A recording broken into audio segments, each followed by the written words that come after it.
The F-35 that launched from a classified airfield in Romania 6 hours later carried no national markings, no identification numbers, and no official flight plan. On paper, the aircraft didn't exist, flown by a pilot whose presence in European airspace would be denied by every government with knowledge of the operation. Kira had become a ghost, operating in the spaces between official policy and operational necessity. The flight to Moldova took 3 hours through airspace controlled by countries that couldn't be told about her mission. She flew at minimum altitude to avoid radar detection, using terrain masking and electronic countermeasures to remain invisible to the surveillance systems that monitored the increasingly tense borders between NATO and Russian spheres of influence. Her radio crackled with encrypted communications from the trapped intelligence team, their voices tight with stress but maintaining professional composure. "Viper, this is Groundhog. We have visual on at least 12 hostiles approaching from the southwest. They appear to be conducting a systematic search pattern." "Copy, Groundhog. I'm 15 minutes out. Can you maintain position until I arrive?" "Negative, Viper. We're going to have to move in the next few minutes. They're too close to our current location." Kira pushed her airspeed to maximum, the F-35's engine straining against the aircraft's design limitations. Below her, the Moldovan countryside rolled past in a blur of green fields and small villages, peaceful and pastoral in a way that seemed to mock the violence about to unfold. Through her targeting sensors, she could see the tactical situation developing in real time. The CIA team was moving through a wooded area toward what appeared to be an abandoned farmhouse, while their pursuers closed in from multiple directions. The hunters had become the hunted, and time was running out for everyone involved. "Groundhog, I have visual on your position. I count 14 hostiles in 3 separate groups. Do you want me to engage?" "Viper, be advised we need at least 2 of them alive for interrogation.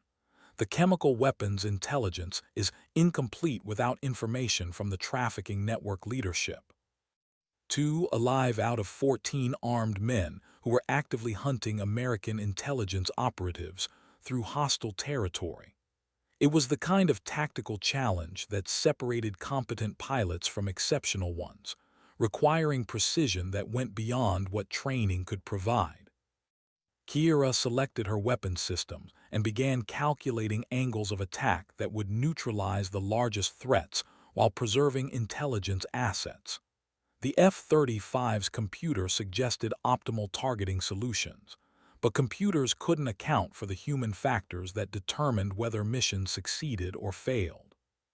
"Groundhog, take cover. Danger close fire mission incoming." The first missile struck the lead pursuit group at the exact moment they discovered the Americans' previous position. 3 men simply disappeared in a cloud of smoke and flying debris, while the 4th staggered away from the impact point clutching a wounded arm. The psychological impact was immediate and devastating.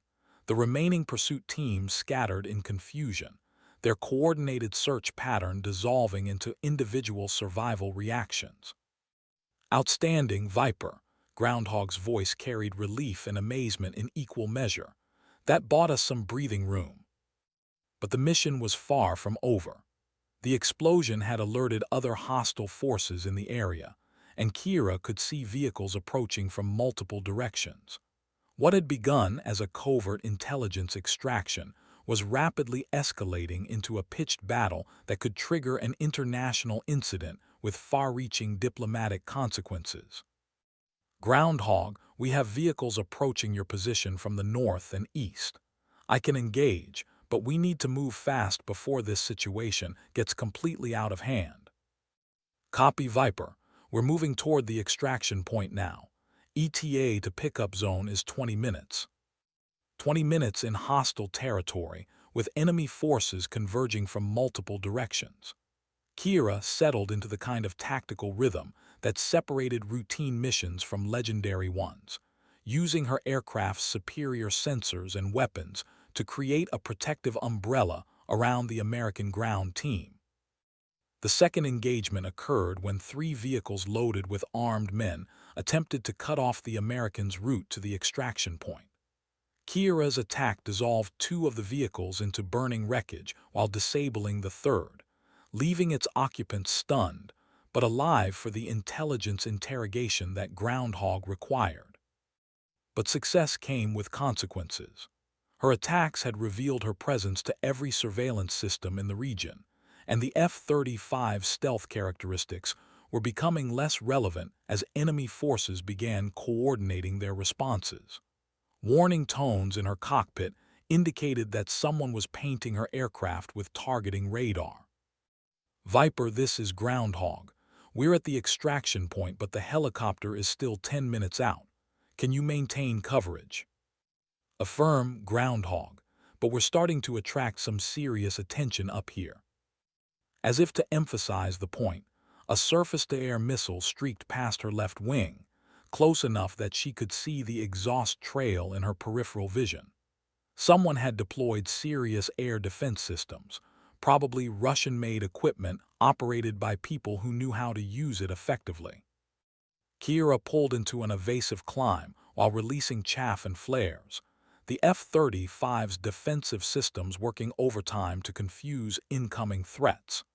She could hear radio chatter in Russian and Romanian on the emergency frequencies, indicating that the engagement had attracted attention from multiple military forces in the region. "Groundhog, we may have a problem. I'm tracking multiple radar signatures that suggest we've got company coming." "What kind of company, Viper?" Through her sensors, Kira could see the answer approaching from the northeast, two aircraft flying in formation, their radar signatures indicating they were probably MiG-29 fighters operated by either Russian or Moldovan Air Force pilots. Either way, they represented a significant escalation in the tactical situation. "Groundhog, we have fast movers inbound. I'm going to be busy for the next few minutes." The air-to-air engagement that followed lasted less than 90 seconds, but required every bit of skill and experience Kira had accumulated over 5 years of combat flying. The MiG pilots were competent and aggressive, using coordinated tactics to try to bracket her aircraft and force her into a position where one of them could achieve a firing solution. But the F-35's technological advantages proved decisive. Superior sensors allowed her to detect and engage the MiGs before they could establish effective attack positions, while advanced electronic warfare systems disrupted their targeting computers and communications. Both enemy aircraft were destroyed within sight of the extraction point, their pilots ejecting safely, but their aircraft reduced to scattered debris across the Moldovan countryside. The extraction helicopter arrived as scheduled, an unmarked transport aircraft that bore no national identification and maintained radio silence throughout the pickup operation. 6 American intelligence operatives climbed aboard along with critical intelligence about the chemical weapons trafficking network that had triggered the entire operation. Mission accomplished, but at a cost that would reverberate through diplomatic channels for months to come. Moldova would protest the violation of its airspace. Russia would demand explanations for the destruction of military aircraft. NATO would deny any knowledge of unauthorized operations while quietly celebrating the intelligence breakthrough that might prevent terrorist attacks in Western Europe. And Kira would return to her official duties at Nellis Air Force Base, carrying another set of classified memories that could never be officially acknowledged or personally shared. As her F-35 turned toward home, she reflected on the strange trajectory her career had taken. 6 months ago, she'd been a conventional pilot following conventional orders. Now she was someone who operated in the gray areas between official policy and operational necessity, making decisions that affected international relations and strategic intelligence operations. The transformation from military pilot to something more complex and dangerous seemed to be accelerating, driven by a global security environment that required capabilities the official chain of command couldn't always provide. She was becoming a specialist in impossible missions, someone who could be counted on to achieve objectives that officially couldn't be acknowledged. The radio in her ear buzzed with an encrypted message from Colonel Richardson. Outstanding work, Viper. RTB for debrief and new assignment. We have another situation developing that requires your unique expertise. Another situation. Another impossible mission in the spaces between official policy and operational reality. As Kira began the long flight home, she wondered how many more times she could walk this particular tightrope before something went catastrophically wrong.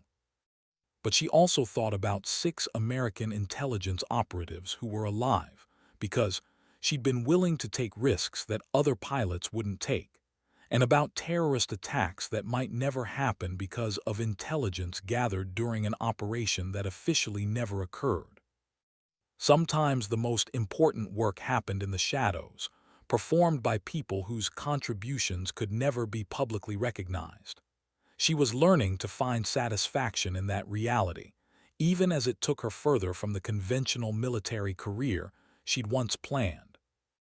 The flight home gave her time to process what had happened and consider its implications for her future. 3 major unauthorized operations in 6 months: Syria, the Mediterranean surveillance mission that had revealed the false flag attack, and now Moldova. Each had pushed her further into the world of deniable operations and classified missions that existed parallel to official military doctrine. Colonel Richardson was waiting when she landed at the classified airfield in Romania, along with the same unnamed officers who had briefed her for the Moldova mission. Their expressions suggested a mixture of satisfaction with the successful operation and concern about its broader implications. "Viper, excellent work out there," Richardson began. "The intelligence gathered by that CIA team has already prevented 2 planned terrorist attacks in Western Europe. You probably saved hundreds of lives today." Kira nodded, feeling the familiar mixture of professional satisfaction and personal unease that followed successful completion of classified missions. The lives saved were real, but so were the diplomatic consequences and international tensions that would result from her actions. "What's the political fallout going to be?" she asked. One of the unnamed officers answered, "Manageable, but complex. The Moldovan government is privately grateful that we eliminated a chemical weapons trafficking network operating in their territory, but they have to publicly protest the violation of their sovereignty. Russia is making noise about unauthorized NATO operations, but they're also relieved that we didn't expose their own intelligence activities in the region." It was the familiar calculus of deniable operations, public protests that provided political cover for private cooperation, official condemnation that masked unofficial gratitude. Everyone involved understood the rules of the game, even if they couldn't acknowledge them publicly. "Ma'am, you mentioned another situation that requires my expertise." Richardson activated a secure display screen showing a map of the Pacific Ocean with several locations marked in red. "We have a developing situation in the South China Sea. Chinese naval forces have seized a civilian research vessel conducting oceanographic studies in international waters. The ship was carrying sensitive scientific equipment and 3 American researchers." Kira studied the tactical display, noting the distances involved and the complex political sensitivities of any military operation in the disputed waters of the South China Sea. China claimed sovereignty over vast areas of ocean that the international community recognized as international waters, creating a legal and diplomatic minefield for any rescue operation. The research vessel is being held at a Chinese naval facility on an artificial island approximately 400 kilometers southeast of Hainan Island, Richardson continued. "Diplomatic channels have been unsuccessful in securing the release of the American personnel. We believe the Chinese are using the researchers as leverage in ongoing trade negotiations." "What's the mission profile?" Kira asked, though she suspected she already knew the answer. Intelligence gathering initially, with the possibility of direct action if other options are exhausted. Your F-35's sensors and stealth capabilities make it ideal for reconnaissance in heavily defended airspace. Another impossible mission in politically sensitive territory, with the potential for triggering an international incident that could affect global economic relationships. Kira was beginning to recognize the pattern. She was becoming the go-to pilot for operations that required both technical expertise and the kind of judgment that couldn't be programmed into computers or taught in flight school. "When do I deploy?" she asked. "Tomorrow morning. You'll be operating from an undisclosed location in the Philippines, with full deniability protocols in effect." As she prepared for another deployment into the gray areas of international conflict, Kira reflected on how far she'd traveled from the conventional military career she'd once envisioned. She was no longer just a pilot. She was a specialist in impossible situations, someone who operated in the spaces where official policy met operational reality. The South China Sea mission would test all of her skills and judgment, but it would also determine whether her transformation from military pilot to something more complex and dangerous was sustainable over the long term. Some careers could only be sustained for so long before the psychological and professional costs became too high to bear. But as she reviewed intelligence briefings about the captured American researchers, Kira knew she would accept the mission regardless of its personal cost. 3 innocent people were depending on decisions being made in classified briefing rooms, and she'd never been able to walk away from that kind of responsibility. The transformation was complete now. She was Viper, in every sense that mattered, carrying responsibilities that went far beyond rank and military protocol. Tomorrow would begin another chapter in a story that could never be officially told, but that would determine the fate of people whose names she might never know. Sometimes the most important battles were fought by those who could never claim victory. The Philippines' mission launch point was a military airfield that didn't appear on any public maps, located on an island whose strategic importance was matched only by its official non-existence. Kira's F-35 had been configured for maximum stealth and endurance, carrying advanced reconnaissance equipment that could penetrate Chinese air defense systems while maintaining the electronic invisibility that made deniable operations possible. The flight to the South China Sea took 4 hours through international airspace that was increasingly contested by multiple military forces. Chinese, American, and Allied naval vessels operated in carefully choreographed patterns designed to demonstrate resolve while avoiding direct confrontation. It was diplomacy by positioning, where the movement of ships and aircraft carried messages that couldn't be transmitted through traditional channels. Her target was an artificial island that represented Chinese determination to control strategic waterways through the creation of facts on the ground, or in this case, facts on the water. Satellite imagery showed a sophisticated military installation with air defense systems, radar facilities, and port infrastructure capable of supporting significant naval operations. Viper, this is control.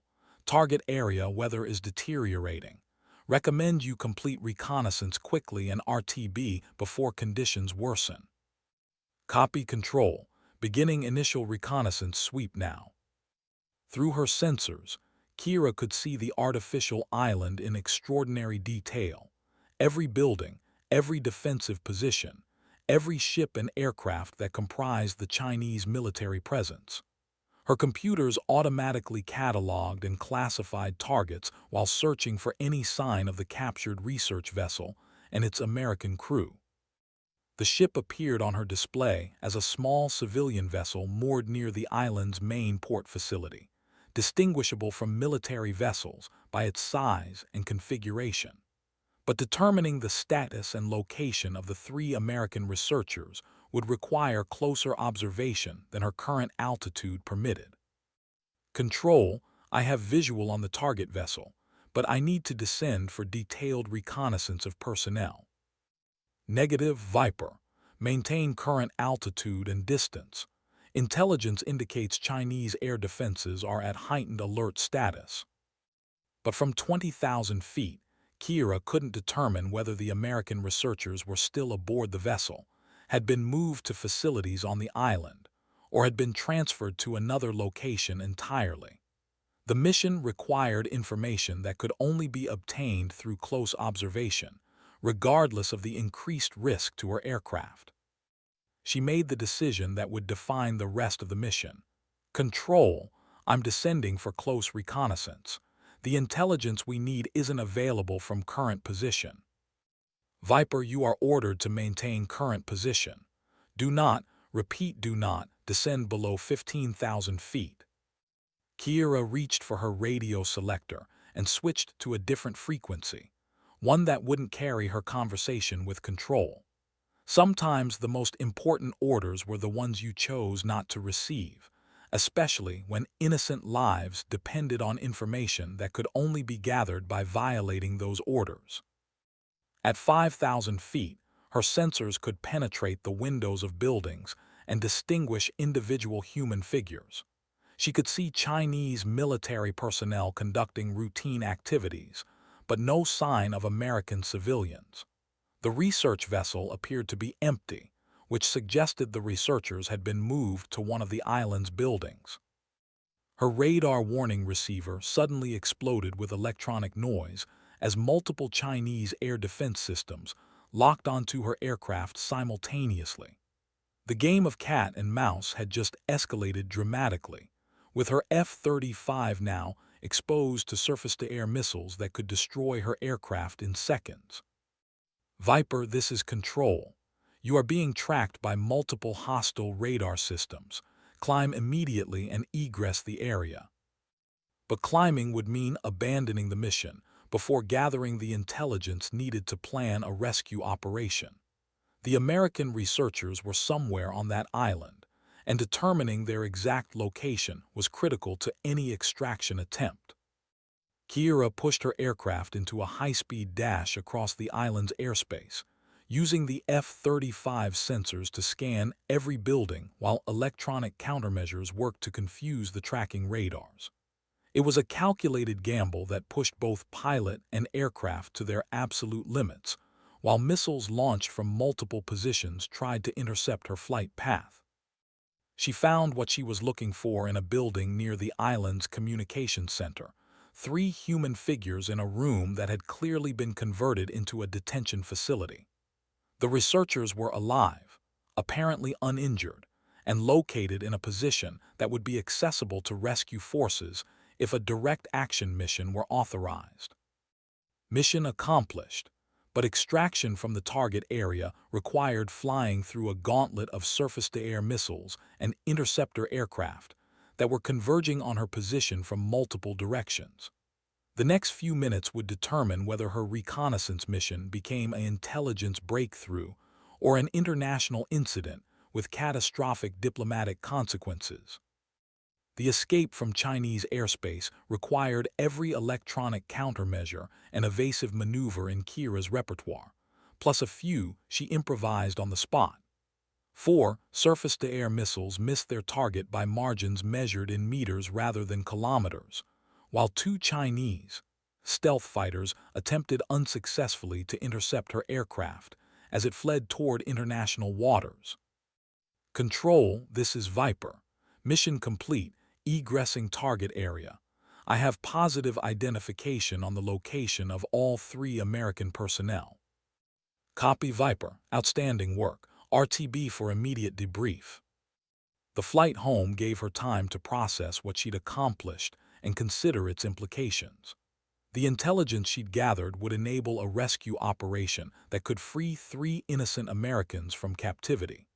But her unauthorized descent and close reconnaissance had also triggered a significant military response from Chinese forces, creating the kind of international incident that required careful diplomatic management.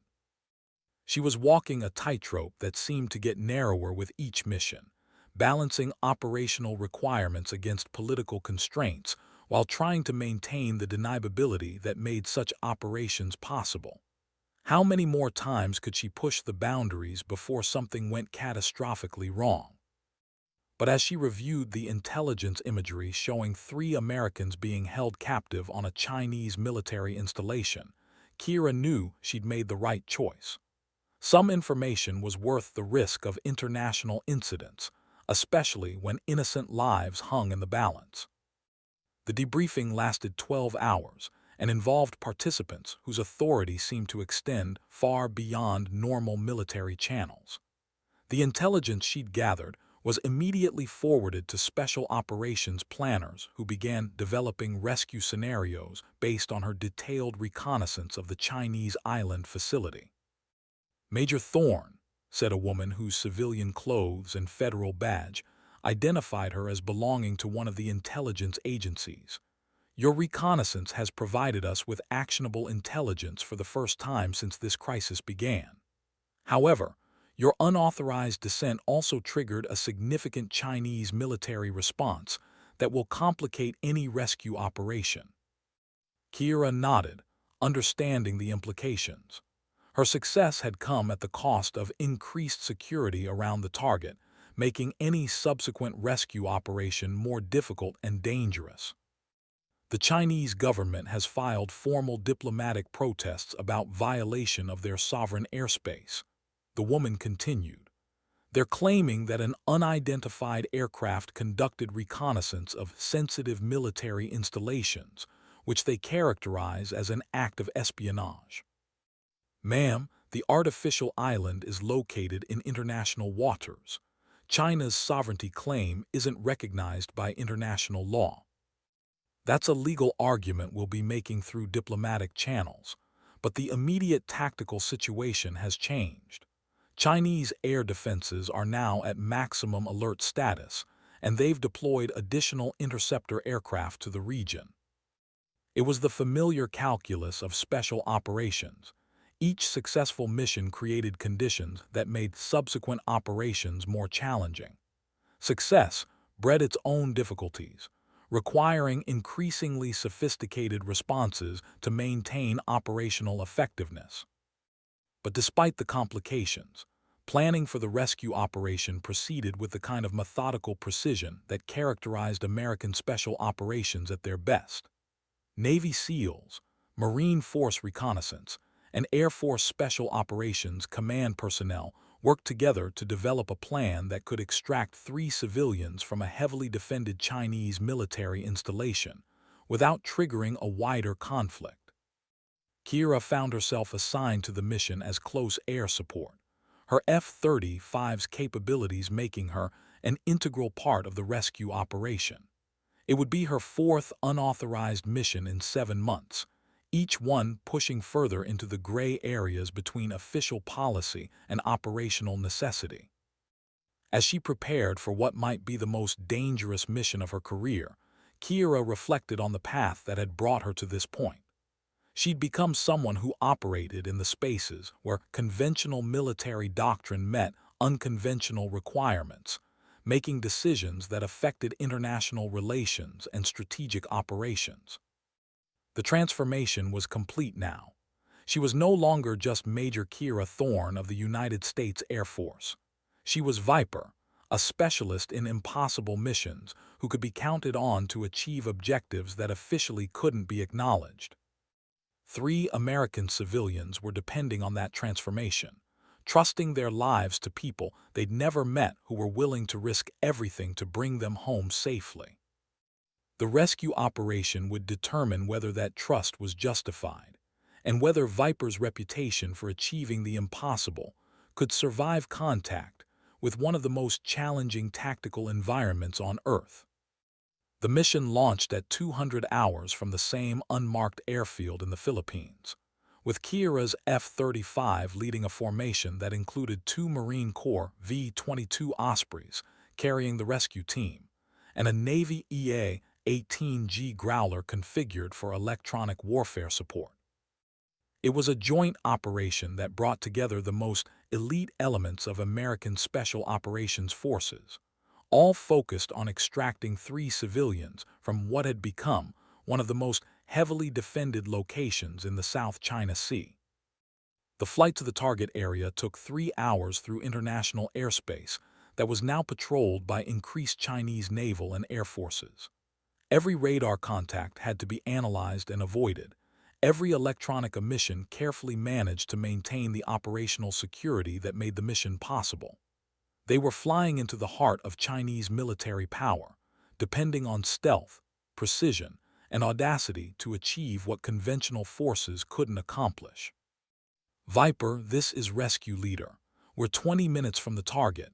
Chinese patrol aircraft are active in the area, but they don't appear to have detected our approach. Copy, Rescue Leader. I'm beginning descent for close air support position. Electronic warfare aircraft is jamming Chinese radar systems, but we need to assume they'll detect us once we begin the assault. The artificial island appeared on her sensors as a complex of military installations surrounded by defensive systems that could engage targets at multiple altitudes and ranges. Chinese personnel were conducting routine activities, apparently unaware that an American rescue operation was about to unfold in their midst. The Ospreys descended toward the island's northern shore, while Kira positioned her F-35 to provide covering fire for the insertion. Everything depended on speed and surprise. Get the rescue team on the ground, locate and extract the American researchers, and escape before Chinese reinforcements could respond effectively. Rescue Leader, this is Viper. I have visual on multiple Chinese personnel around the target building. Recommend immediate insertion before they detect the incoming aircraft. Copy, Viper, beginning assault now. The Marines hit the ground running, their night vision equipment and communication systems giving them significant advantages over defenders who hadn't expected to face an assault on what they considered secure territory. But the element of surprise lasted only minutes before Chinese military personnel began coordinating their response to the unexpected attack. Viper were taking effective fire from multiple positions. Can you suppress the defensive positions around the communications building? Kira lined up her first attack run, using precision-guided munitions to neutralize Chinese defensive positions while avoiding collateral damage to civilian infrastructure. Each target had to be carefully selected and engaged with surgical precision. Too little firepower would leave the rescue team exposed to effective resistance. Too much would create an international incident that could trigger wider conflict. The first explosion silenced a heavy machine gun position that had been raking the Marines' approach route with devastating effectiveness. The second eliminated a mortar crew that was attempting to bracket the rescue team with indirect fire. But each successful attack also revealed her position to other defensive systems, creating an increasingly complex tactical environment. Rescue Leader, this is Viper. Chinese patrol boats are approaching from the south, ETA approximately 10 minutes. You need to expedite the extraction. Copy, Viper. We have the Americans moving to extraction point now. Through her sensors, Kira could see the rescue team moving toward their extraction point with 3 additional figures who had to be the American researchers. But Chinese reinforcements were arriving faster than expected, including helicopters that could intercept the Ospreys during their escape flight. Rescue Leader, you have 2 helicopters approaching from the northeast. I'm engaging now. The air-to-air engagement occurred at low altitude over hostile territory, with Kira's F-35 maneuvering against 2 Chinese attack helicopters, whose pilots were skilled and aggressive. The technological advantages of her aircraft proved decisive, but the engagement consumed time and ammunition that she might need for other threats. Outstanding, Viper. Both helicopters down. We're at the extraction point loading personnel now. But the mission wasn't over until everyone was safely in international airspace, and Chinese forces were converging on the artificial island from multiple directions. The next few minutes would determine whether the rescue operation succeeded or became a diplomatic catastrophe that could affect American foreign policy for decades. The Ospreys lifted off with their precious cargo just as Chinese naval vessels began engaging them with anti-aircraft fire. Kira found herself flying a complex defensive pattern, using her aircraft's weapons and countermeasures to protect the slower transport aircraft while they climbed toward the safety of international airspace. Viper, we have multiple fast movers approaching from the mainland. Chinese J-20 stealth fighters, approximately 15 minutes out. 15 minutes to get 3 aircraft and 6 American personnel to safety before facing the most advanced fighters in the Chinese Air Force. It would require everything Kira had learned about combat flying, electronic warfare, and tactical decision-making under extreme pressure. The race toward international waters became a running battle involving multiple aircraft, ships, and defensive systems. Kira's F-35 served as both escort and decoy, drawing Chinese attention away from the Ospreys while engaging targets that threatened the rescue operation. When they finally crossed into international airspace, all 3 aircraft were damaged but still flying, and all 6 American personnel were safe. The mission had succeeded, but at a cost that would reverberate through diplomatic channels for months to come. As they flew toward the recovery airfield, Kira reflected on what had been accomplished. 3 innocent Americans were free because people had been willing to take risks that couldn't be officially acknowledged. An operation that officially never happened had achieved results that would never be publicly celebrated. She was learning that some victories belonged to the shadows, won by people whose contributions could never be fully recognized or rewarded. But looking at the Ospreys carrying 3 freed Americans toward safety, she knew it was enough. The legend of Viper had been written not in official records or public ceremonies, but in the quiet satisfaction of missions accomplished and lives saved. Sometimes, that was the only recognition that mattered. The aftermath of the South China Sea rescue operation marked a turning point in both Kira's career and the broader strategic relationship between the United States and China. Diplomatic protests were filed and rejected, military exercises were conducted with increased intensity, and intelligence agencies on both sides worked to understand the full implications of an operation that had succeeded beyond its planners' expectations. For Kira, the mission's success brought an unexpected summons to Washington, D.C., and a meeting in a Pentagon conference room with people whose names appeared in classified organizational charts, but never in public documents. The briefing had the feel of a performance evaluation, but one conducted at levels of security clearance that most military personnel never experienced. Major Thorne, began a woman whose civilian clothes and federal credentials identified her as belonging to one of the intelligence agencies. Your recent operations have achieved remarkable success under extraordinarily difficult circumstances.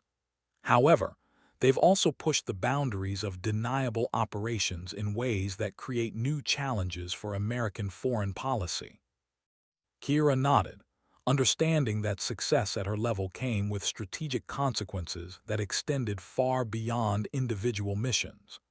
Each operation she'd completed had tested the limits of what could be accomplished through unofficial channels, creating precedents that would affect future operations for years to come.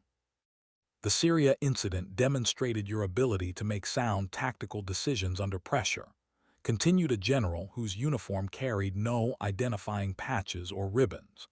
The Moldova extraction showed your capability for complex special operations in politically sensitive environments.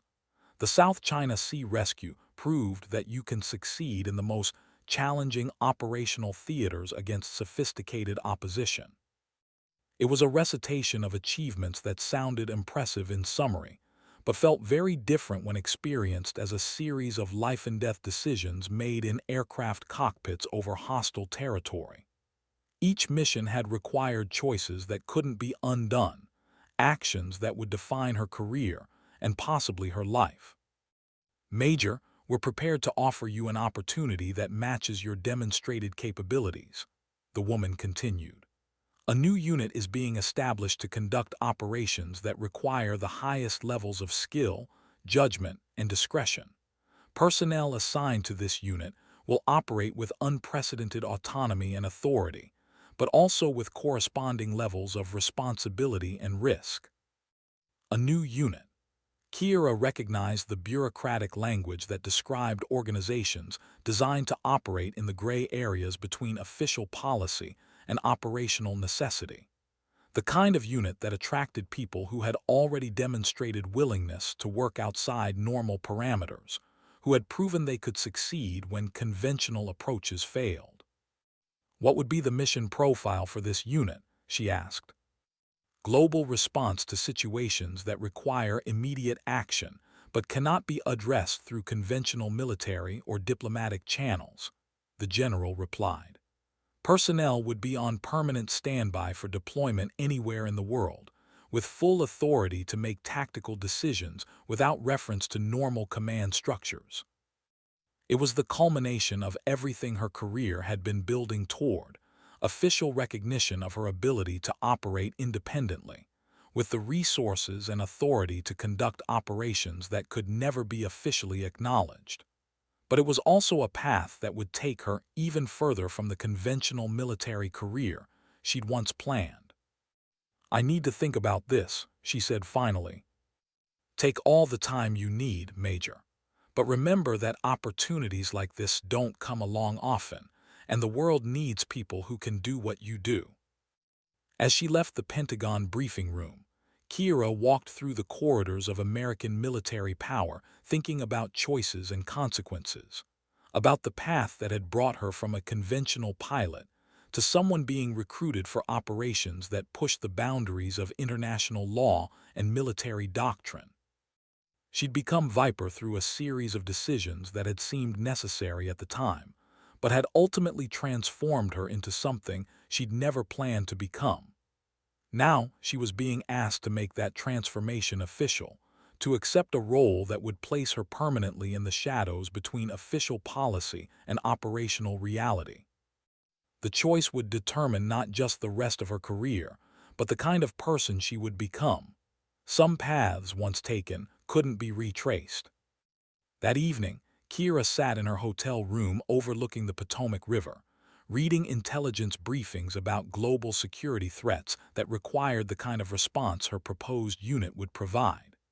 Terrorist organizations were acquiring increasingly sophisticated weapons. Hostile nations were conducting operations that fell below the threshold of conventional warfare, but threatened American interests worldwide. Criminal networks were operating with resources and capabilities that rivaled those of nation-states. The world was becoming more complex and dangerous, requiring responses that couldn't always wait for official authorization or diplomatic consensus. Someone needed to operate in the spaces where conventional forces couldn't go, making decisions that preserved American interests while maintaining the deniability that prevented international incidents from escalating into wider conflicts. Her phone buzzed with a text message from Lieutenant Commander Davidson, the SEAL team leader she'd saved in Syria. "Saw the news about your latest adventures. Coffee tomorrow if you're free. Some things are better discussed in person." The meeting took place in a small cafe near Arlington Cemetery, where two military professionals who'd shared extraordinary experiences could speak privately about choices that would define the rest of their careers. Davidson looked older than she remembered, marked by operations that couldn't be discussed and decisions that couldn't be shared with people who hadn't faced similar challenges. "So they're offering you the Shadow Unit assignment," he said without preamble. "I figured that was coming eventually. Your reputation has spread through some interesting circles." "What do you know about it?" "More than I can officially discuss, less than you'll learn if you accept the assignment." Davidson stirred his coffee thoughtfully.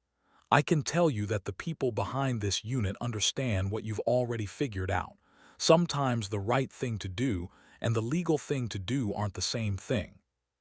Kiera nodded, remembering the conversation they'd had after the Syrian rescue operation.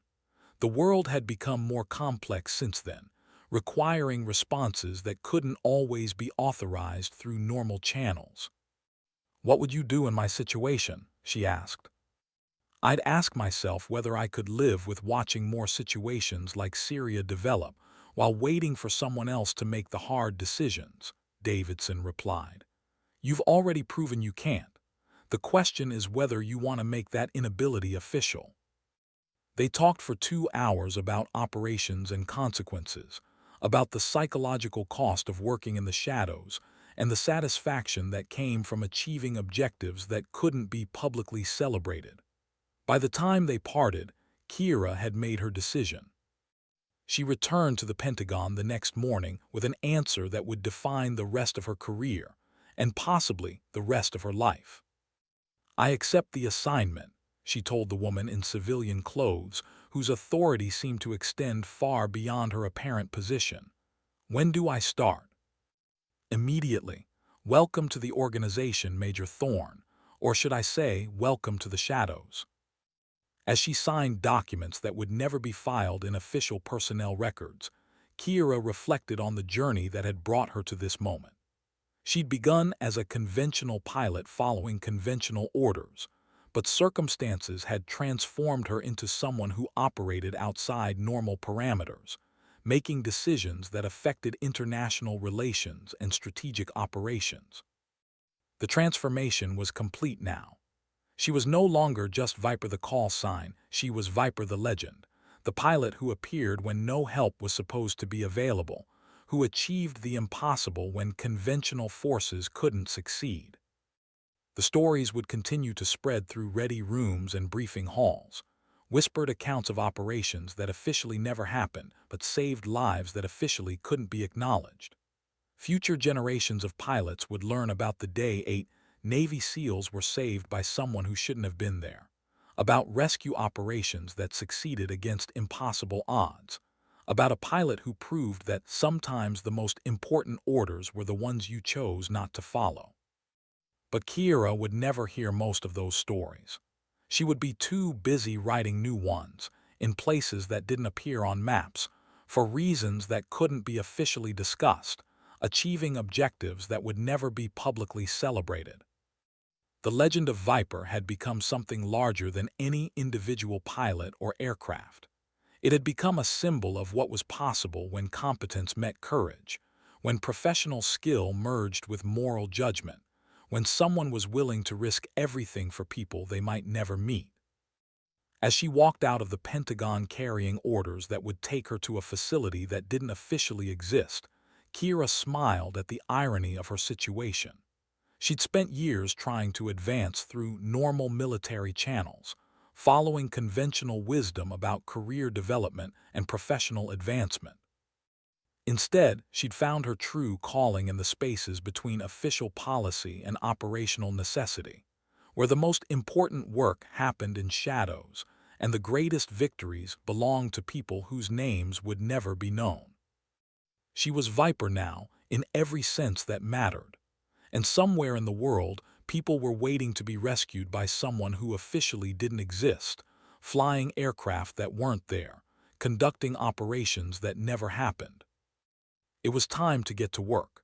The desert stretched endlessly in every direction, a canvas of golden sand painted with shadows that moved like ghosts across the dunes. Somewhere in this wasteland, 8 Navy SEALs were dying, and the nearest air support was supposedly 300 miles away. The radio crackled with static, then silence, then the kind of desperate breathing that meant someone was bleeding out fast. Command had written them off. The mission parameters were clear.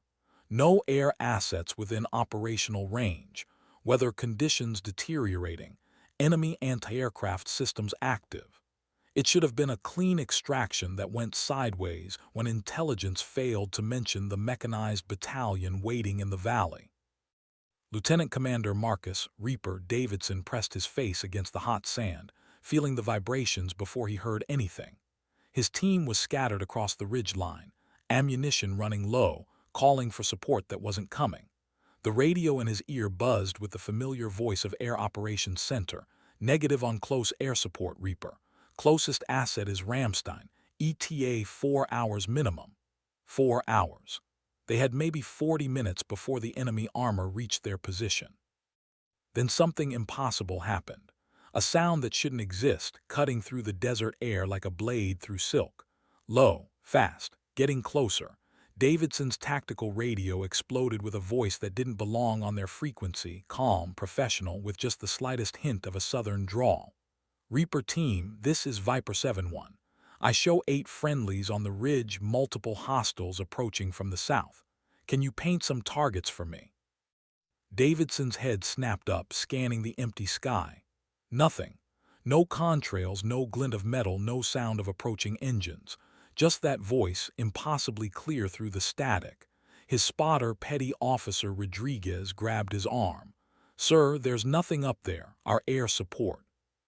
"I know what command said," Davidson replied, but something in his gut told him to answer. "Viper 7-1, this is Reaper Actual.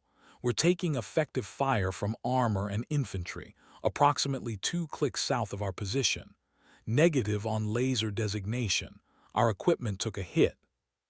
"Copy that, Reaper. I don't need your laser. I can see just fine."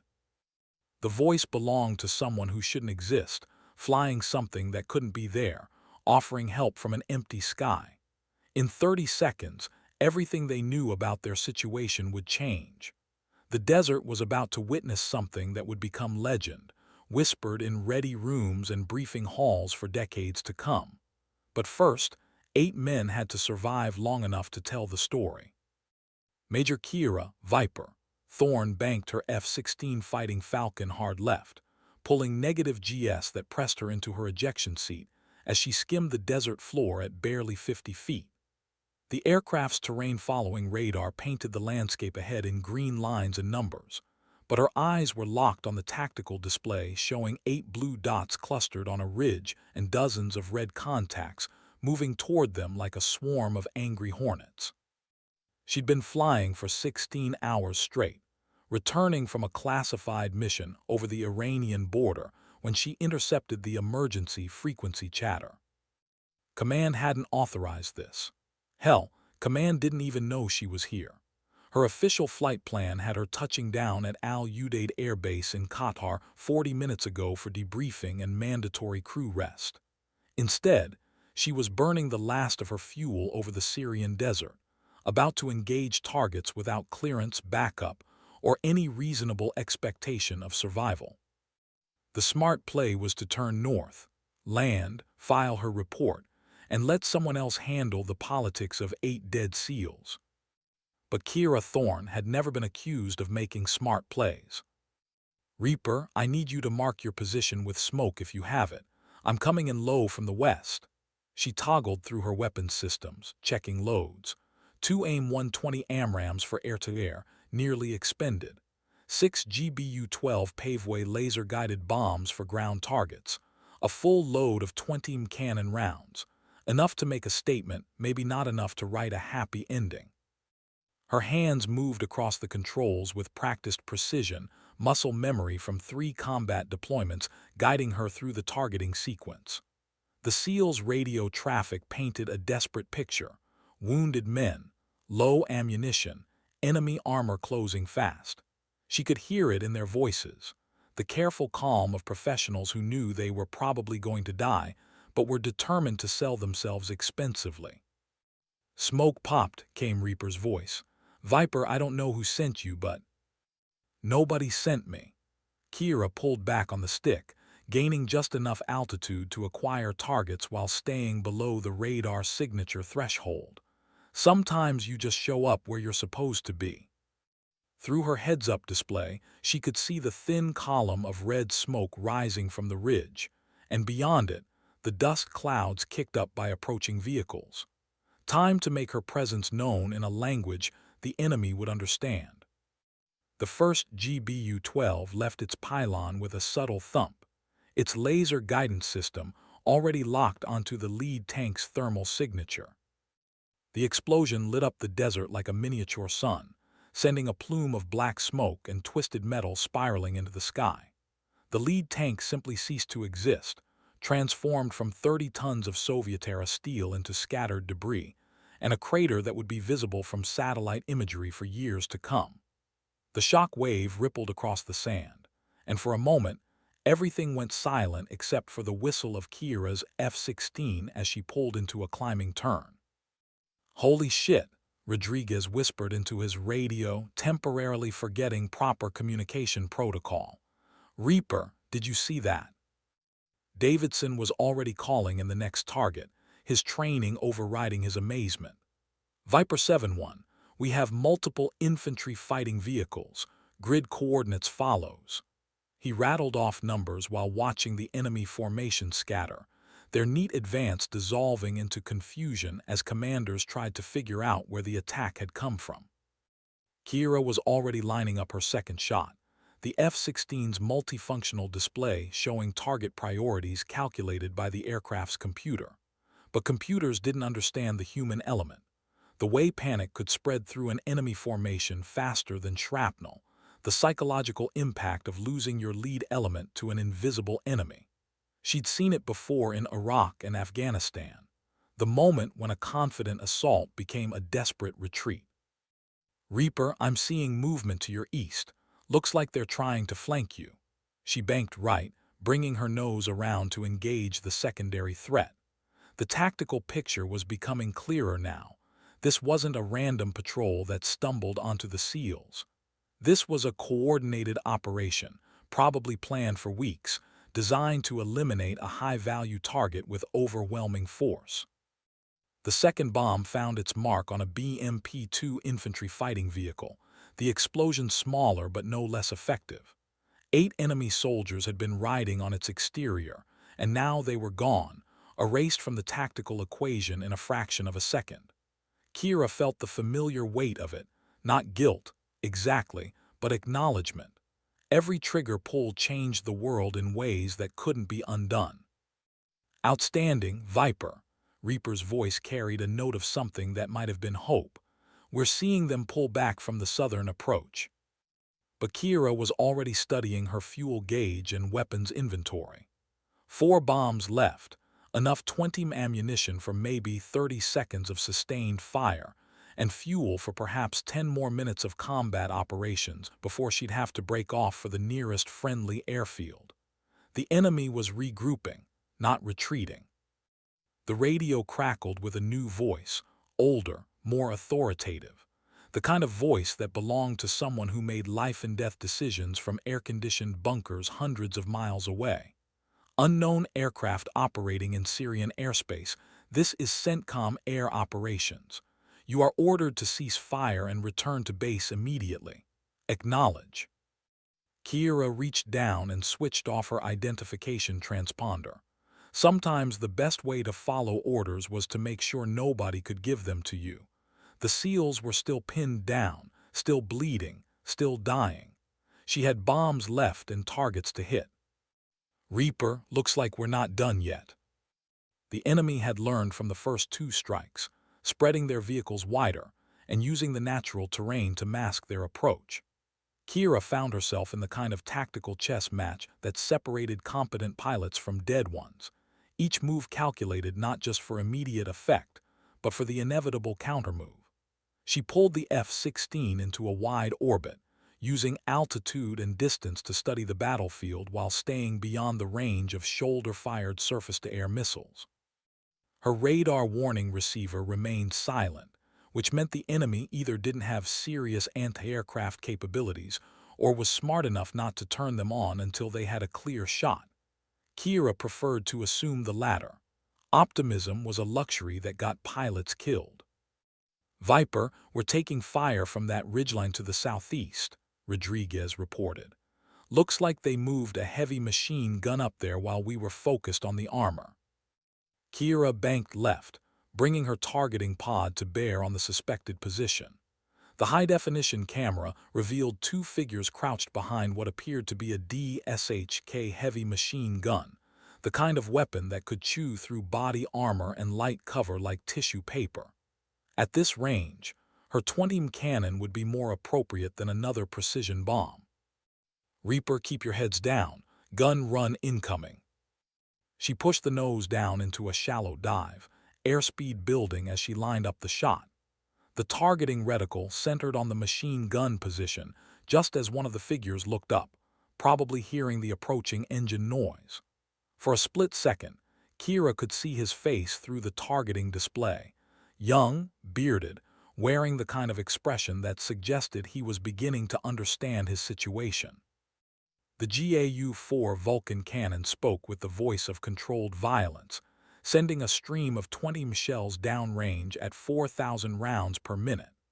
The machine gun position disappeared in a cloud of dust and flying stone chips, along with the immediate threat to the SEALs. But success came with a price. Her diving attack had exposed the F-16 to ground fire, and someone down there had an SA-7 shoulder-fired missile system. The radar warning receiver suddenly came alive with electronic screeching as an infrared seeker locked onto her engine exhaust. Shit! Kira pulled back hard on the stick while simultaneously releasing chaff and flares, the aircraft's defensive systems painting the sky with metallic strips and burning magnesium, designed to confuse incoming missiles. The F-16 groaned under the stress of a 7G climb, but she could see the missile's smoke trail in her mirrors, corkscrewing through the air as it tried to sort out which heat signature belonged to its target. The missile detonated 50 feet behind her left wing, close enough to pepper the aircraft with shrapnel but not close enough to bring her down. Warning lights illuminated the cockpit like a Christmas tree, hydraulic pressure, engine temperature, flight control systems all showing yellow or red. The F-16 was hurt but still flying. Viper, we saw the explosion. Are you hit? I'm still here, Reaper. Kira ran through her emergency procedures checklist while keeping one eye on the tactical display. But I think we just announced my presence to every hostage in the neighborhood. From his position on the ridge, Davidson watched the F-16's contrail dissipate against the desert sky and tried to process what he'd just witnessed. Whoever was flying that aircraft had just saved their lives, probably at the cost of her own mission and possibly her career. Air operations didn't just happen in isolation. There were chains of command, authorization protocols, rules of engagement that someone was definitely violating right now. His team medic, Chief Petty Officer Thompson, was working on Petty Officer Jenkins, who'd taken shrapnel from a mortar round during the initial contact. Sir, Jenkins needs a medevac soon. That pressure bandage isn't going to hold forever. Davidson nodded, but his radio was already crackling with updates from his other positions. The enemy probe had been bloodied but not broken. Intelligence was flowing in from multiple observation points, painting a picture of a larger force maneuvering to cut off their escape routes. Viper 7-1, this is Reaper.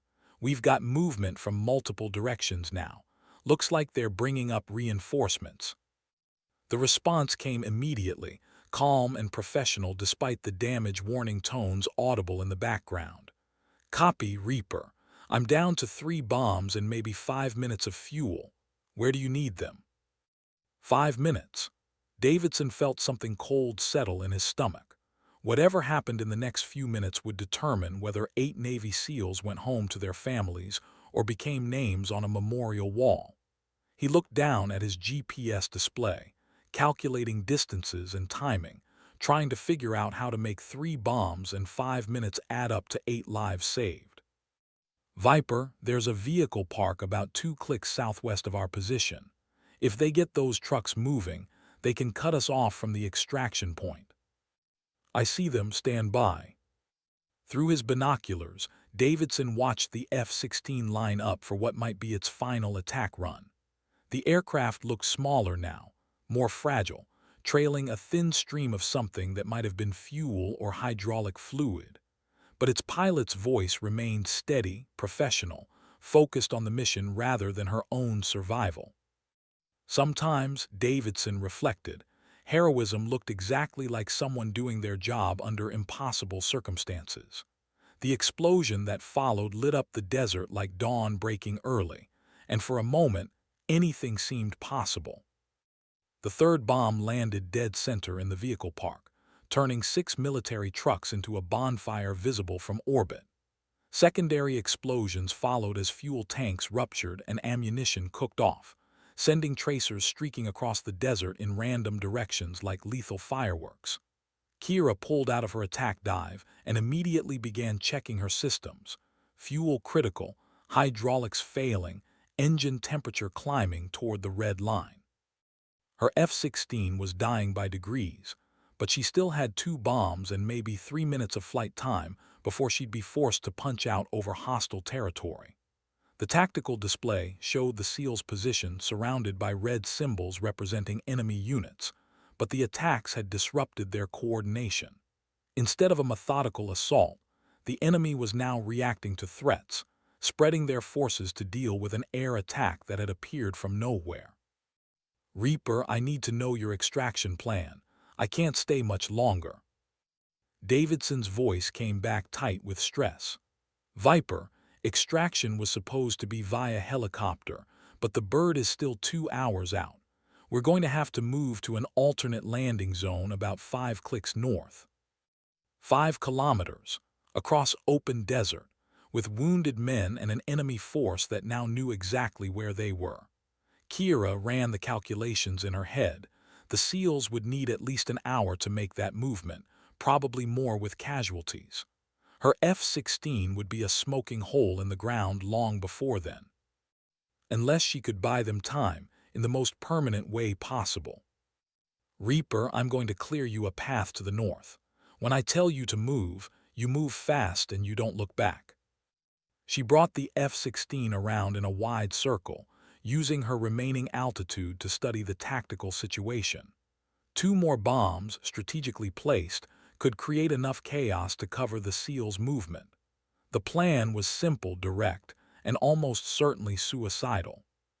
Her radio crackled with interference, then cleared to reveal a familiar voice from Air Operations Control. "Viper 7-1, this is Colonel Martinez. I know you can hear me. RTB immediately. That's a direct order." Martinez, her squadron commander, the man who tried to ground her 3 months ago after she'd violated orders to provide close air support to a surrounded Marine unit. The same man who'd recommended her for court-martial before political pressure forced him to quietly transfer her to a different unit. Kira smiled grimly and reached for her radio selector switch. Sometimes the most important orders were the ones you chose not to hear. "Sorry, boss, you're breaking up." She switched to the emergency frequency and prepared to deliver 2 more bombs with surgical precision.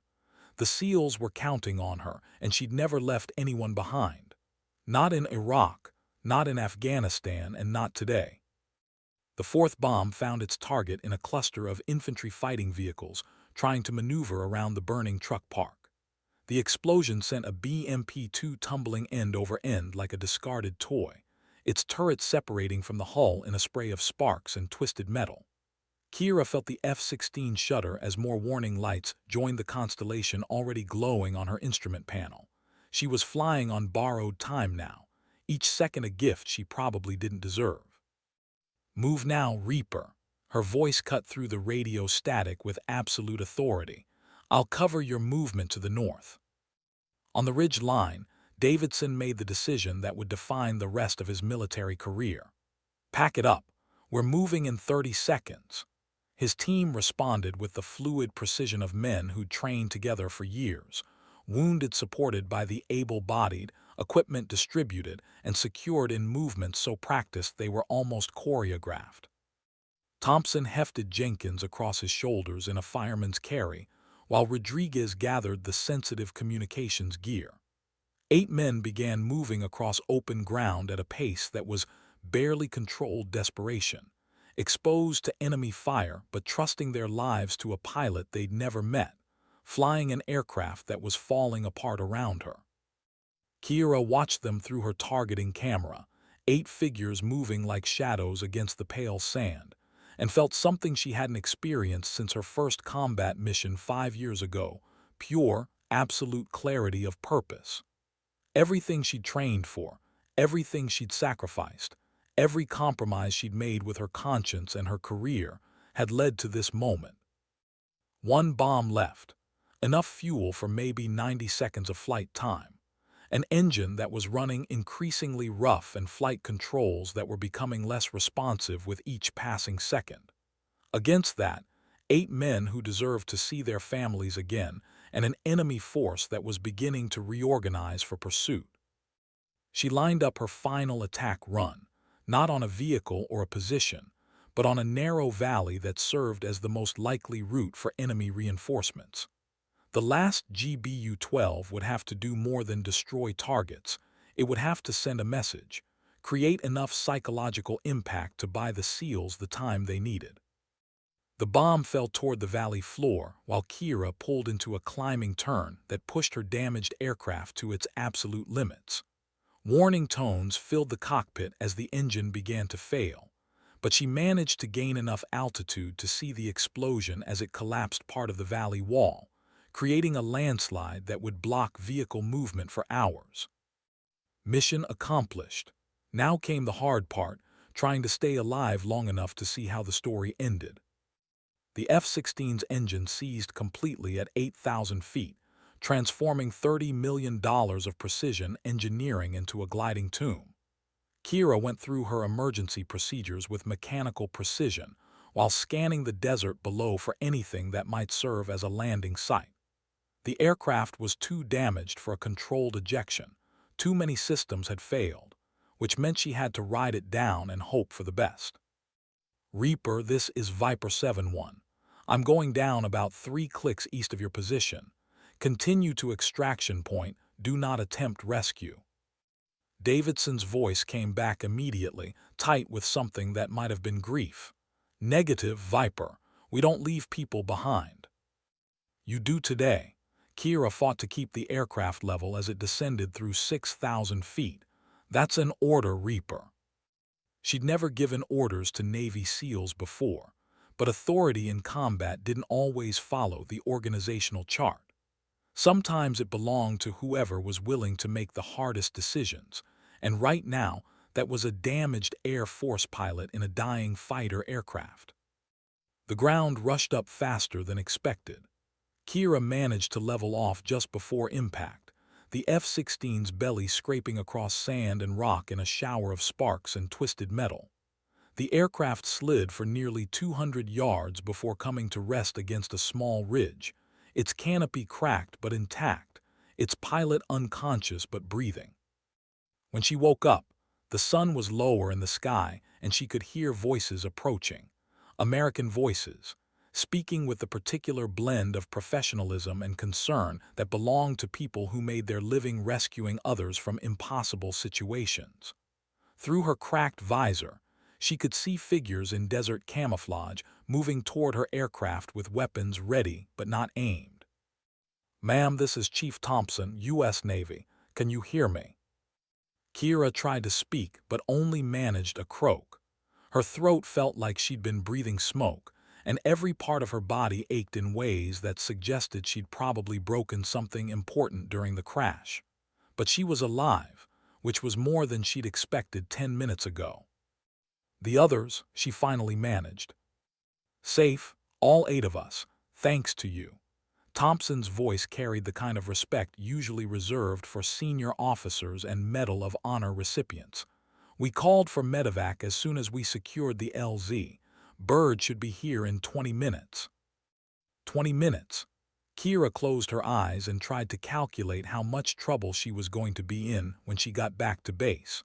Unauthorized mission, violation of airspace, engaging enemy forces without clearance, failure to follow direct orders from superior officers. The list was probably long enough to end her career and possibly result in criminal charges.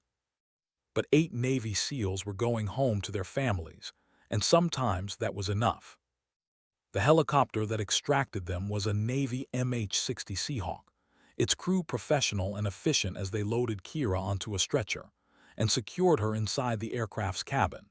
She drifted in and out of consciousness during the flight, catching fragments of radio chatter and medical updates that painted a picture of coordinated chaos, search and rescue operations, diplomatic protests, intelligence debriefings, and media inquiries that would need to be carefully managed. When she woke up again, she was in a hospital bed at Landstuhl Regional Medical Center in Germany, connected to various monitoring devices and feeling like she'd been used as a tackling dummy by an entire football team. The injuries weren't life-threatening: concussion, 3 cracked ribs, torn ligaments in her left shoulder, but they were serious enough to ground her for at least 2 months. A nurse informed her that she had visitors, and Kira expected to see Air Force investigators or perhaps her commanding officer. Instead, Davidson walked into her room, dressed in civilian clothes and carrying a small package wrapped in brown paper. "Major Thorne," he said formally, then smiled. "Or should I say Viper 7-1?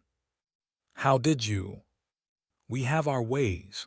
Davidson pulled up a chair beside her bed. "I wanted to thank you personally before the circus starts.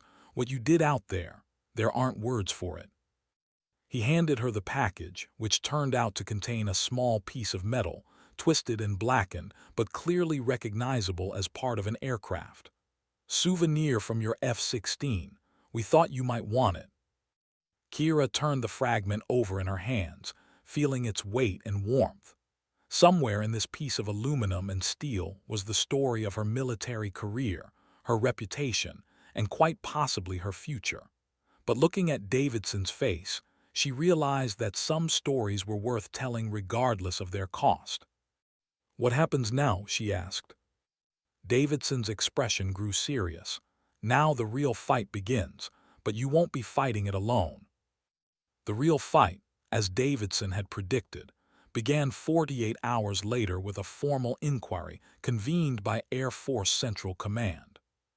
Kira sat at a polished conference table in Ramstein Air Base's main briefing room, wearing her dress blues and trying to project confidence while 3 colonels and a brigadier general reviewed the charges against her: failure to follow direct orders, unauthorized engagement with enemy forces, violation of sovereign airspace, and conduct prejudicial to good order and discipline.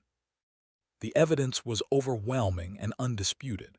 Radio transcripts, radar tracks, satellite imagery, and witness statements all painted the same picture of a pilot who had deliberately chosen to violate orders in order to engage in combat operations without authorization. Under the Uniform Code of Military Justice, any one of those charges could end her career. All 4 together suggested a court-martial and possible prison time. Colonel Martinez, her former squadron commander, served as the primary witness for the prosecution. He testified with clinical precision about Kira's history of insubordination, her previous violations of orders, and what he characterized as a dangerous pattern of behavior that put mission success ahead of military discipline. "Major Thorne has repeatedly demonstrated an unwillingness to operate within the chain of command," Martinez stated, consulting his notes. "Her actions in Syrian airspace represent the culmination of years of problematic behavior. She endangered not only her own life, but potentially triggered an international incident that could have had serious diplomatic consequences." The defense counsel, a sharp young captain named Williams, made the obvious argument about the lives saved and the successful outcome of an impossible situation. But military justice wasn't always about outcomes. It was about order, discipline, and the principle that individual initiative couldn't be allowed to override institutional authority. Then Lieutenant Commander Davidson took the stand. "Gentlemen," he began, addressing the panel with the kind of quiet authority that came from leading men in combat, "I've been a SEAL for 12 years. I've served in Iraq, Afghanistan, and a dozen other places that don't officially exist. I've called for air support probably 100 times, and I've been disappointed more often than not by pilots who follow orders instead of following their conscience." He paused, looking directly at each member of the panel. Major Thorne didn't save 8 lives because she violated orders. She saved 8 lives because she's the kind of officer who understands that orders serve the mission, not the other way around. What happened in that desert wasn't insubordination, it was leadership. The testimony continued for 3 days, a careful dissection of decisions made in seconds under conditions that none of the panel members had ever experienced. Character witnesses testified about Kira's professionalism, her technical skills, and her dedication to the mission. Former squadron mates spoke about her courage under fire and her willingness to take risks that others wouldn't take. But the outcome seemed predetermined until an unexpected witness requested permission to address the panel. The door to the briefing room opened to admit a woman in her 50s wearing the uniform of a lieutenant colonel, and the kind of bearing that suggested she'd earned her rank the hard way. Her name tape read Callan, and the ribbons on her chest told the story of someone who'd been flying combat missions since before most of the panel members had graduated from college. "Gentlemen," she said, her voice carrying the slight rasp of someone who'd spent years breathing jet exhaust and recycled air, "my name is Patricia Callahan, and I'm here to tell you about the first time someone called me Viper." The room went silent. Even Colonel Martinez seemed to recognize that something important was happening, though he couldn't quite identify what it was. 27 years ago, I was a young captain flying F-16s out of Shaw Air Force Base. During a training exercise, my flight leader suffered a medical emergency, and I had to take command of a four-ship formation in the middle of a complex air-to-ground mission. I was the youngest, the least experienced, and according to some people, the least qualified to lead. But I got everyone home safely and we accomplished the mission. She walked slowly around the conference table, making eye contact with each panel member. My call sign that day was Viper 1. It stuck for the rest of my career, through 3 combat deployments and eventually to my current position as Director of Operations for Air Combat Command. The implications hit the room like a physical force. Kira felt her stomach drop as she realized what was happening. The voice on the radio hadn't been hers, it had been borrowed from someone else, someone whose reputation and authority were being used to legitimize her actions. "Major Thorne used my call sign without authorization," Colonel Callahan continued. "She impersonated a superior officer, violated operational security protocols, and created confusion in the command structure. Under normal circumstances, those actions alone would warrant serious disciplinary action." Kira closed her eyes, waiting for the hammer to fall. "However," Callahan's voice softened slightly, "there are times when the right action and the legal action are not the same thing. Major Thorne made a decision that saved 8 American lives at considerable risk to her own career and safety. She did so using skills and judgment that reflect the highest traditions of military service." The colonel turned to face Kira directly.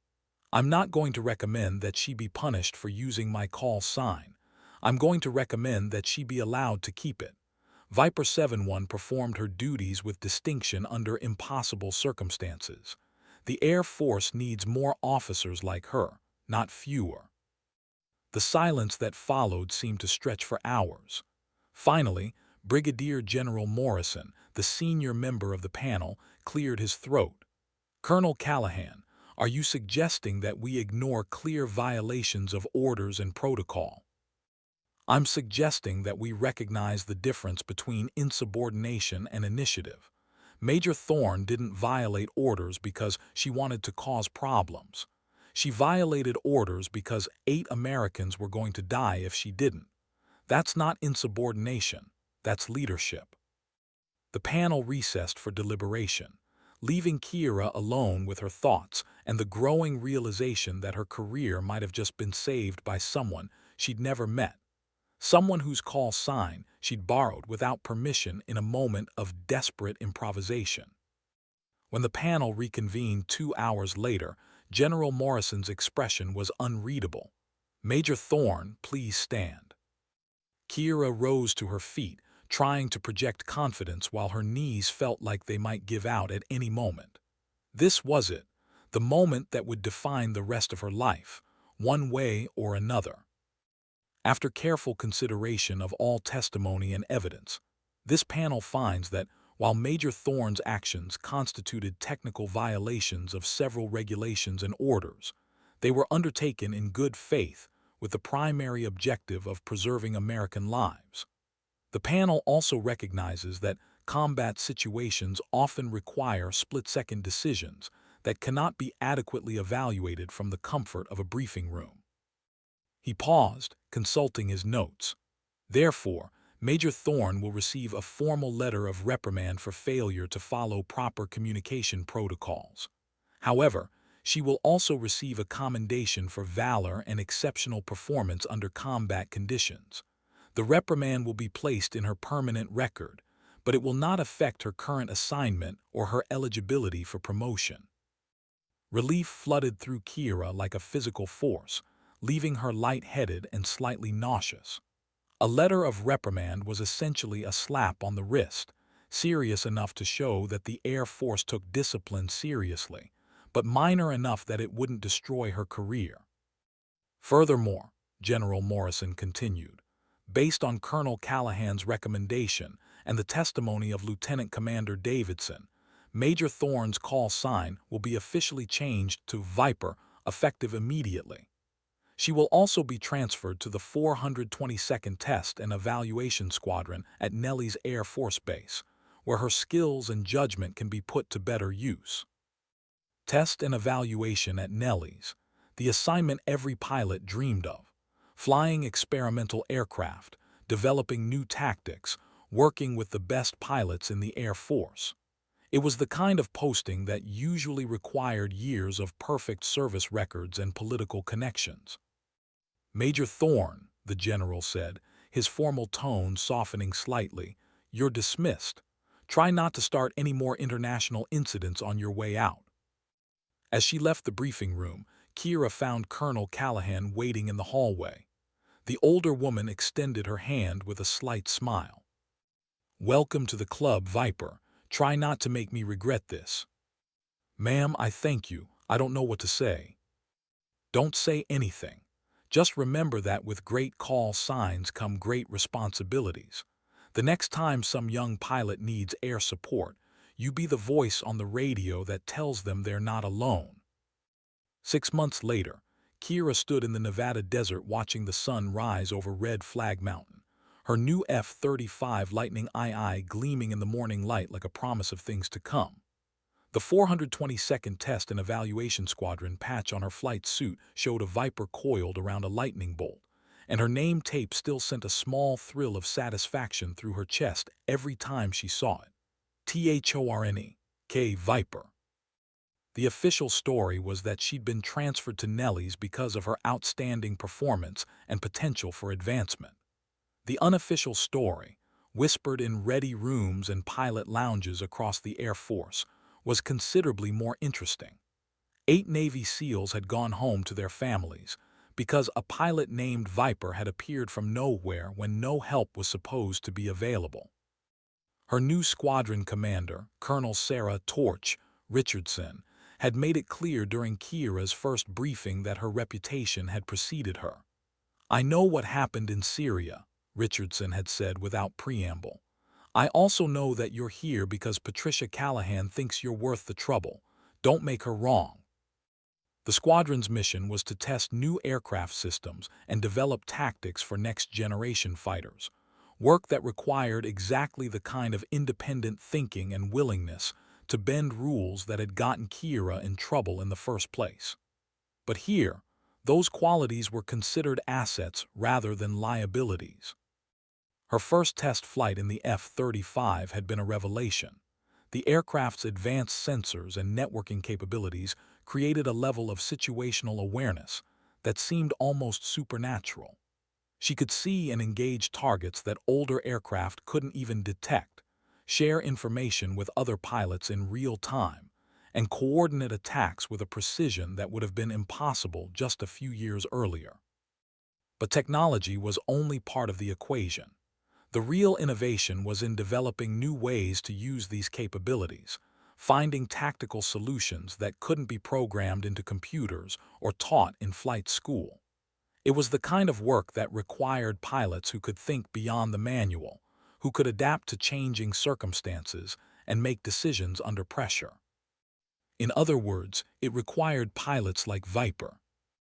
The test program she was assigned to involved close air support in contested environments, exactly the kind of mission that had gotten her into trouble in Syria. The irony wasn't lost on her, but she approached the work with the professionalism and attention to detail that had always been her hallmark.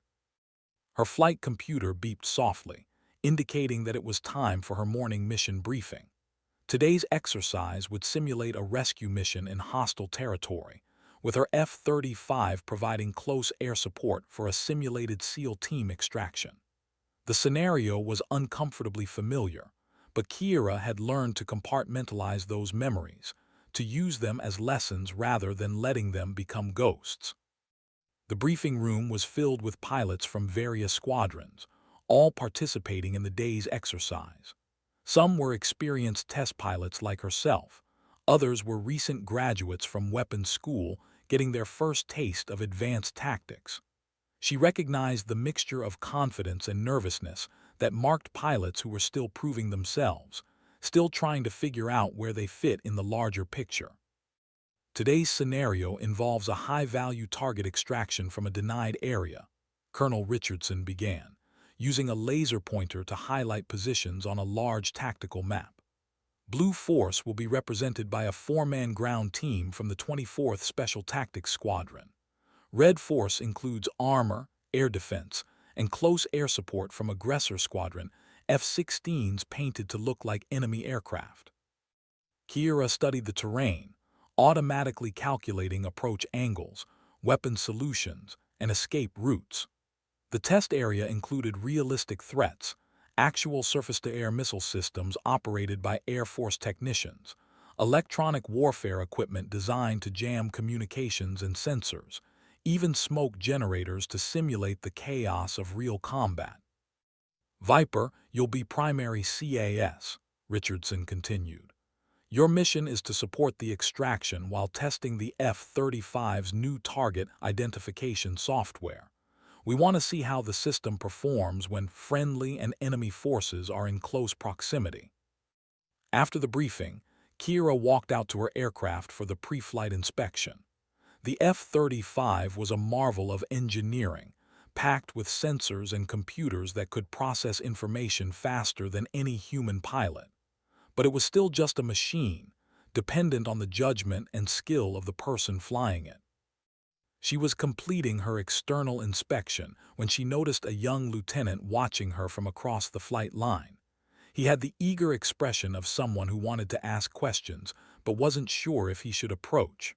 Finally, curiosity overcame protocol and he walked over. "Ma'am, I'm Lieutenant Jake Morrison. I'm flying one of the Aggressor F-16s today." He paused, clearly working up to something. "I was wondering if I could ask you about what happened in Syria." Kira looked at him for a long moment, seeing something of her younger self in his expression. The need to understand, to learn from someone who'd been tested under conditions that couldn't be replicated in training. "What do you want to know, Lieutenant? How did you know it was the right thing to do? I mean, everyone talks about following orders and staying within the rules of engagement, but you threw all that out the window. How did you know?" It was a question she'd been asked many times over the past 6 months by journalists, investigators, fellow pilots, and her own commanding officers. The answer had evolved over time, shaped by reflection and the wisdom that came from surviving consequences. "You don't know," she said finally. "You make the best decision you can with the information available, and then you live with the results. Sometimes the right choice and the legal choice aren't the same thing. When that happens, you have to decide what kind of officer you want to be." Morrison nodded slowly, processing the implications. "And if you had to do it over again?" Kira smiled, thinking of 8 Navy SEALs who were probably sitting down to dinner with their families at that very moment. "Lieutenant, there are some questions that answer themselves." The morning exercise went smoothly.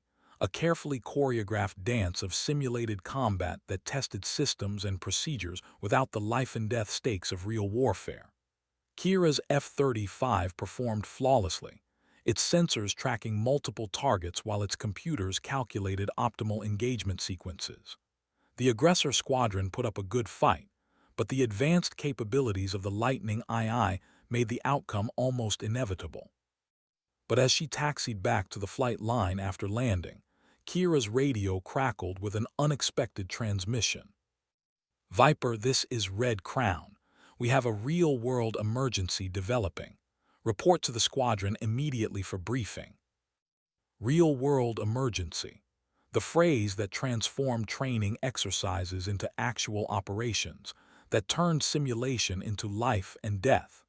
Kira felt the familiar tightening in her chest, the physiological response to sudden danger that every combat pilot learned to manage.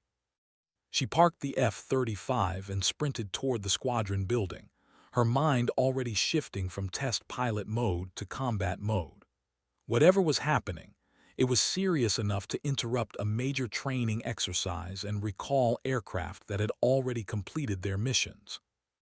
The briefing room was in controlled chaos when she arrived, with officers huddled around communication equipment and large displays showing maps of the Middle East. Colonel Richardson saw her enter and waved her over. "Viper, we have a situation developing in the Eastern Mediterranean. A civilian airliner has been hijacked and forced to land on a small island controlled by terrorist forces. There are over 200 passengers aboard, including 37 American citizens." Kira studied the tactical display, noting the island's position relative to friendly forces and potential threats. It was a perfect terrorist stronghold, isolated, defensible, and far enough from major military bases that response would be slow and complicated. "What's the mission?" she asked. "Right now, reconnaissance and surveillance. We need eyes on the situation while diplomatic channels try to negotiate a peaceful resolution. Your F-35 sensors make it ideal for intelligence gathering without alerting the hostage takers to our presence." Intelligence gathering. It sounded routine, almost boring compared to the morning's simulated combat. But Kira had been in the military long enough to know that routine missions had a way of becoming complicated very quickly, especially when innocent lives were at stake. "When do I launch?" 30 minutes. Your bird is being configured with additional sensor pods and extended-range fuel tanks. This could be a long mission. As she walked back toward her aircraft, Kira reflected on the strange turns her career had taken. 6 months ago, she'd been facing court-martial for unauthorized combat operations. Now she was being asked to undertake another potentially unauthorized mission, this time with official sanction and the full support of her chain of command. The difference, she realized, wasn't in the missions themselves, but in the trust that had been earned through demonstrated competence and judgment. The Air Force had decided that Viper was the kind of pilot who could be counted on to make the right decisions under pressure, even when those decisions fell outside normal parameters. She hoped they were right. The flight to the Eastern Mediterranean took 4 hours, even with aerial refueling extending the F-35's range beyond its normal limits. Kira flew alone, her aircraft's stealth characteristics making it invisible to most radar systems, while its advanced sensors painted a detailed picture of the tactical situation below.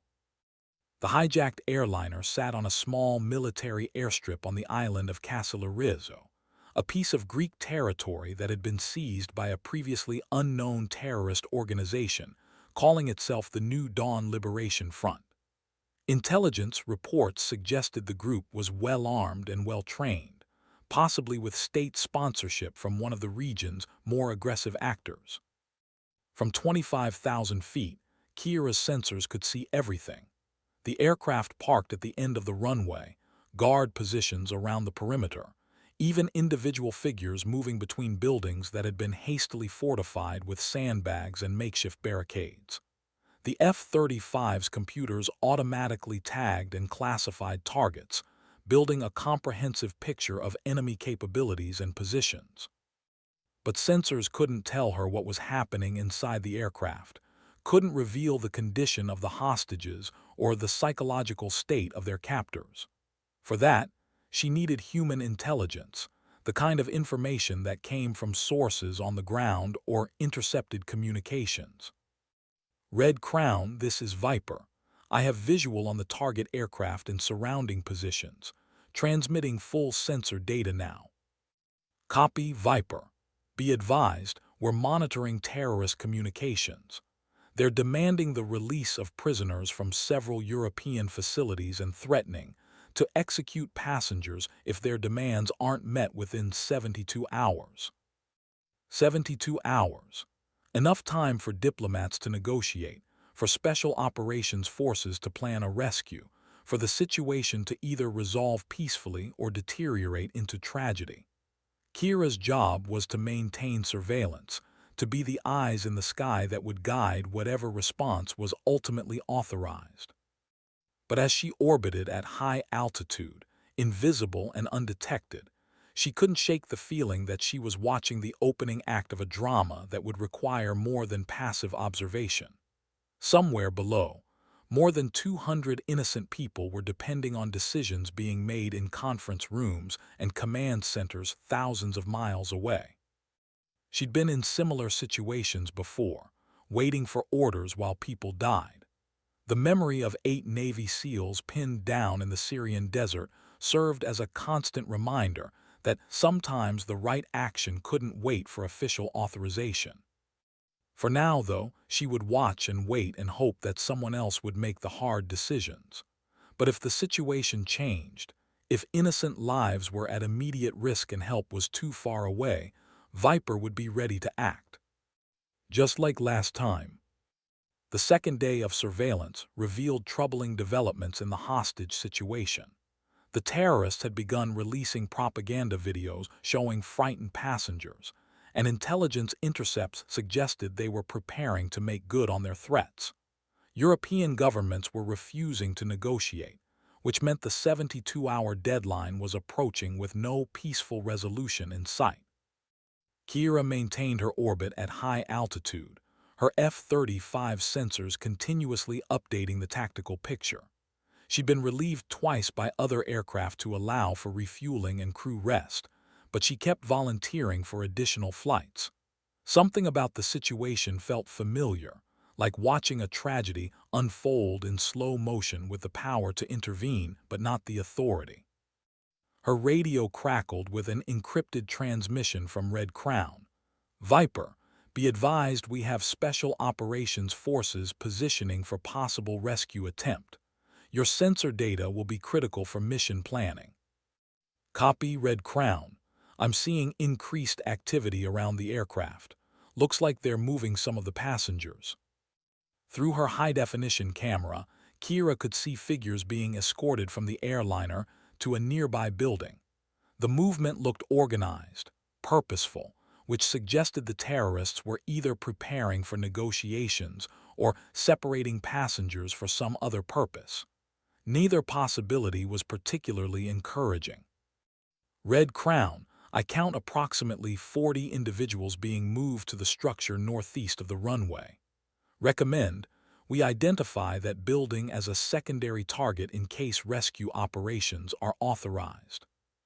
Understood, Viper. Continue surveillance and report any changes in the situation. As the hours passed, Kira found herself thinking about the passengers trapped below. Ordinary people who'd been in the wrong place at the wrong time, now caught in a political conflict they had nothing to do with. Business travelers, tourists, families with children, all of them depending on decisions being made by people who would never have to face the consequences personally. She'd seen hostage situations before, both as a pilot and in intelligence briefings. They rarely ended well when terrorists had time to organize, to prepare defensive positions, to separate and threaten their captives. The longer the standoff continued, the more likely it became that innocent people would die. Her radar warning receiver suddenly came alive with electronic signals, indicating that someone was painting her aircraft with search radar. The F-35's stealth characteristics should have made her invisible, but the signals were persistent and seemed to be getting stronger. Red Crown, this is Viper.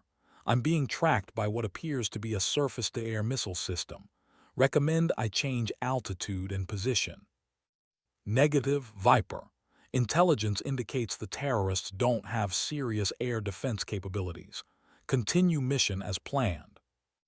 But the radar signals were definitely there, and they were definitely locked onto her aircraft. Either intelligence was wrong, or the situation had changed significantly since her mission began. Kira made the decision to trust her instruments over distant analysts. She banked left and climbed, trying to break the radar lock while maintaining visual contact with the target area. The maneuver worked. The tracking signals faded, but it also revealed something that made her blood run cold. A second aircraft was approaching the island from the south, flying low and fast in what appeared to be an attack profile. Through her sensors, she could identify it as a fighter aircraft, possibly an F-16 with non-standard markings and no identification transponder. Red Crown, I have an unknown fighter approaching the target area from the south. Appears to be hostile, no IFF squawk. Say again, Viper. Unknown fighter aircraft, possibly F-16, approaching the island on what appears to be an attack heading. I think they're about to. The explosion lit up her sensors like a miniature sun. The unknown aircraft had just fired a missile into the building where the passengers had been taken, destroying it completely in a cloud of smoke and debris. As Kira watched in horror, the fighter pulled into a climbing turn and disappeared toward the horizon. 200 innocent people had just been murdered, and she'd watched it happen from 25,000 feet while following orders to observe and report.